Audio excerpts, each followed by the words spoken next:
ከጥቁር ገጽ ወደ ዳግም ፈገግታ የቼልሲው ሚካኤሎ ሞድሪክ አስገራሚና አሳዛኝ የቅርብ ጊዜ ውጣ ውረድ።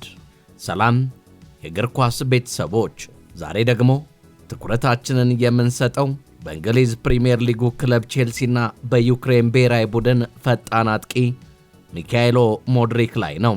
ባለፉት ጥቂት ዓመታት ውስጥ ሞድሪክ ካሳለፈው አስከፊና አሳዛኝ ሕይወት በላይ ከባድ ፈተና የገጠመው ተጫዋች ለምን ሊባል ይችላል? ከሜዳ ውጪ የተጋረጠበት ግዙፍ የሕይወት ውጣ ውረድ፣ ውድቀት፣ የረጅም ጊዜ እገዳ፣ ስለ ውሉ ሁኔታና ያሳለፈው ስለ ልቦናዊ ስብራት አሁን ላይ እንዴት ወደ ተስፋና ዳግም መነቃቃት እንደተቀየረ እንመለከታለን። እስከ መጨረሻው አብራችሁን ቆዩ።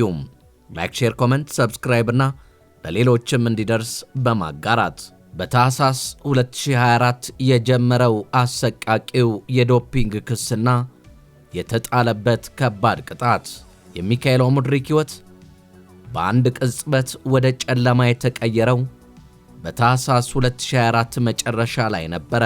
ከብሔራዊ ቡድን ግዳጅ መልስ በሰጠው የሽንት ናሙና ምርመራ ላይ ሜልዶኒየም የተባለ የተከለከለ ንጥረ ነገር ተገኘበት የሚል ውንጀላ ቀረበበት። ሞድሪክ ንጥረ ነገሩን በፍጹም ባለማወቁና ያለ ፍላጎቱ የወሰደው መሆኑን ቢገልጽም የእንግሊዝ እግር ኳስ ማኅበር ኤፍኤ እገዳ ጣለበት። በሰኔ 2025 በይፋ ጥፋተኛ ተብሎ የረጅም ጊዜ እገዳ ሲፈረድበት፣ በወቅቱ ተስፋ ተጥሎበት የነበረው የእግር ኳስ ሕይወቱ በአንድ ማዕበል መብከን ጀመረ። ለረጅም ጊዜ ከሜዳና ከቡድን አጋሮቹ ተገድሎ መቆየቱ ታላቅ ስነ ልቦናዊ ጉዳት አድርሶበት ነበረ። የሰዎች መገለልና የደረሰበት ጥልቅ ስንጥቅ ደግሞ እጅጉን አሳሳቢ ነበረ። ተጫዋቹ ከእግር ኳስ እንቅስቃሴ ሙሉ በሙሉ በመታገዱ ምክንያት ከክለቡ የዕለት ተዕለት ሕይወት ውጭ ሆኖ ቆይቷል። በወቅቱ የነበረው ቆይታ በገለልተኛነትና በብቸኝነት ስሜት የተሞላ እንደነበር የቅርብ ሰዎቹ ይናገራሉ። የሞድሪክ ወኪሎችና ጓደኞች እሱ 100 ንጹሕ ነው፣ ነገር ግን በስሙ ላይ የደረሰውን እድፍና የሰዎችን አመለካከት መቋቋም ከባድ ነበር ሲሉ የገለጹት ሲሆን በወቅቱ የነበረው የአእምሮ ጫና ከማንኛውም ጉዳት በላይ ከባድ ነበረ። የሞድሪክ ጽኑ ምላሽና የልብ ስብራት፣ ይህ ሁሉ መከራ ሲከመርበት ሚካኤሎ ሞድሪክ በወቅቱ በሰጠው ጥልቅ አስተያየት የሰውን ስቃይ ሲገልጽ ከጉዳዩ መጀመሪያ አንስቶ እስካሁን እንደገለጽኩት ምንም አይነት የተከለከለ ንጥረ ነገር ሆነ ብዬም ሆነ አውቄ ወስጄ አላውቅም በማለት ንጹሕ መሆኑን በጽናት ተከራክሮ ነበረ። ከእግር ኳስ መራቁና በስሙ ላይ የሰፈነው ጥቁር ደመና ግን ከባድ የልብ ስብራት ፈጥሮበት ቆይቷል። ስለ ውሉ ሁኔታና አጠቃላይ የዕጣ ፈንታ ለውጡ ምን ይመስላል? በእገዳውና በዶፒንግ ክሱ ምክንያት የሞድሪክ ከቼልሲ ጋር ያለው የረጅም ጊዜ ውልና ዕጣ ፈንታ በአንድ ወቅት ትልቅ አደጋ ላይ ወድቆ ነበረ።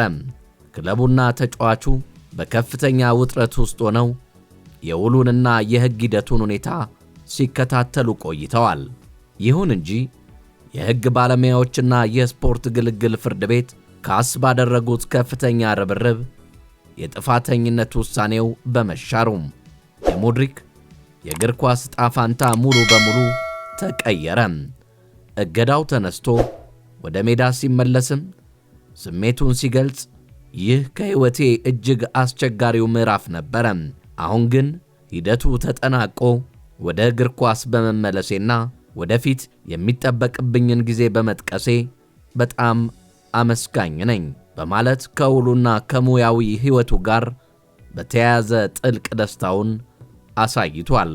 የቼልሲ ስብስብ ዳግም መቀላቀልና የተለወጠው ገጽታ እገዳው ተነስቶ ወደ ቼልሲ ስብስብ ሲቀላቀል ሰራተኞችና ተጫዋቾች ከዚህ ቀደም ከነበረው ዝምተኛና የተገለለ ስብዕናው ፍጹም በተለየ መልኩ ሁልጊዜ የሚስቅ ሰዎችን በደስታ ቅፍ አድርጎ የሚቀበል ሰው ሆኖ አገኙት።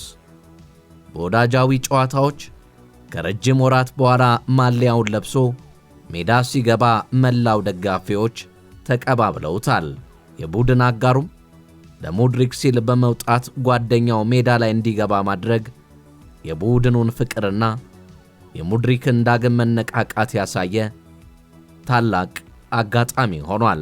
ሙድሪክ አሁን በብልሶች ቤት አሰልጣኞች ተቀይረው በርካታ ተጫዋቾች ከክለቡ ተሰናብተው አዳዲስ ተጫዋቾች ክለቡን ተቀላቅለው እንዲሁም በውሰት ተጉዘው የነበሩት ወደ ክለቡ በመግባት ልምድ ያላቸው ተጫዋቾችም በፕሪሚየር ሊጉ አስደናቂ የተባለ ስም የያዙትም ወደ ቼልሲዎች ቤት ተቀላቅለው አግኝቷቸዋል። ሙድሪክ አሁን በቀጣይ ያንን ሁሉ ፈታኝ ጊዜ የመከራና የጭንቀት እንዲሁም በጥፋተኝነት ስሜትን ሰብሮ በአሎንሶ ስር ዳግም ያብብ ይሆን ወይ የሚለው ጉዳይ በርካቶችን እያነጋገረ ይገኛል። ሚካኤል ሞድሪች እጅግ አስደናቂ፣ ፈጣን፣ የኳስ ክህሎቱ ደግሞ እጅግ ለማየት የሚማርክ እንደነበር ከዚህ በፊት ያደረጋቸው ጨዋታዎች ላይ ተመልክተናል። እጅጉን ሲበዛ ታታሪና ፍጥነትን የተላበሰ የእግር ኳስ አጨዋወትን የተካነ በመሆኑ ለተቃራኒ ተጫዋቾች እጅግ የሚያሰጋ ተጫዋች እንደሆነም በተጫወተባቸው ጊዜያቶች የተመለከትናቸው ጉዳዮች ናቸው። ሚካኤል ሞድሪች ኳስ ሲይዝ የሚያምርበት እጅግ ለቡድን ማንኛውንም ነገር በሜዳ ላይ መስጠትን የማይሰስት ታታሪ፣ ጸባይ ሰናይና ሸጋ ልጅ ነበረ። ታዲያ ሙድሪች አሁን ከሰማያዊዎቹ ቤት ያንን ሁሉ ሰባብሮ መጥቶ ምን ያሳካ ይሆን? አብረን የምንመለከተው ጉዳይ ይሆናል። አድማጮቻችን፣ የሚካኤል ሞድሪክ ሕይወት የሚያሳየን ትልቁ ነገር ቢኖር በሕይወታችን ውስጥ ጥቁር ደመናዎች ሰፍተው ሰዎች ቢተውንም እንዲሁም ከባድ መከራዎች ቢገጥሙን ጽናት ከነበረችን ሁልጊዜም ከውድቀትና አጥር በላይ መዝለል እንደማይቻል ነው። ሙድሪክ ከጨለማው ተነስተው እንደገና ማብራት እንደሚቻል በተግባር አሳይቷል። እናንተስ በሙድሪክ የቅርብ ጊዜ እገዳ መነሳትና ዳግም ወደ ሜዳ መመለስ ላይ ምን ትላላችሁ? አስተያየታችሁን ኮመንት ላይ ጻፉልን። ቪዲዮውን ከወደዳችሁት ላይክ ማድረጎን እንዳትረሱ። አዲስና ጥልቅ የስፖርት ታሪኮች እንዲደርሷችሁ አሁኑኑ ሰብስክራይብ በማድረግ የደወል ምልክቷን እየተጫናችሁ አብሮነታችሁን አድርሱን። በቀጣይ በሌላ ዝግጅት እስክንገናኝ ቸር ይግጠመን።